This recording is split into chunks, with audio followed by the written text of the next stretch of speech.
আল্লাহ সুবহানাহু ওয়া তাআলা সূরাতুল আনফালের ভিতরে ইরশাদ করেন, ইন্নামাল মুমিনুনা আল্লাযীনা ইযা যুকিরাল্লাহু ওয়াজিলাত কুলুবুহুম ওয়া ইযা তুলিয়াত আলাইহিম আয়াতুহু যাদাতুহুম ঈমানান ওয়া আলা রাব্বিহিম ইয়াতাওয়াক্কালুন।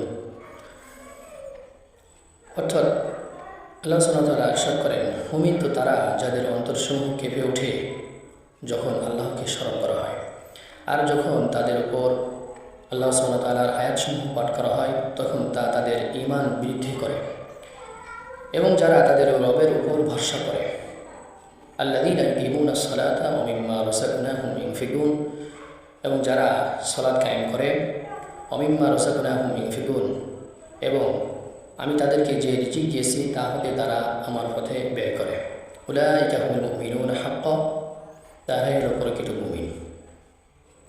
লাহুম দারাজাতুন ইনদা রাব্বিহিম ওয়া মাগফিরাতুন ওয়া রিজকুন কারীম, এবং তাদের জন্য রয়েছে তাদের রবের নিকট উচ্চ মর্যাদাসমূহ এবং ক্ষমা ও সম্মানজনক রিজিকের ব্যবস্থা।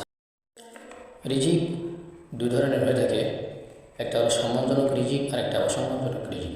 আল্লাহ সুবহানাহু ওয়া তাআলা বলেন, আল্লাযীনা ইউকিমুনাস সালাতা, যারা সালাত কায়েম করে, ওয়া মিম্মা রাযাকনাহুম ইউনফিকুন, এবং আমার দেওয়া রিজিক থেকে যারা আমার পথে ব্যয় করে।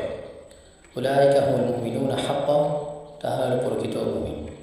লাহুম দারাজাতুন ইনদা রাব্বিহিম ওয়া মাগফিরাতুন ওয়া রিজকুন কারীম, এবং তাদের জন্য রয়েছে উচ্চ মর্যাদা সমূহ, এবং তাদের জন্য রয়েছে ক্ষমা, এবং তাদের জন্য রয়েছে সম্মানজনক রিজিকের ব্যবস্থা।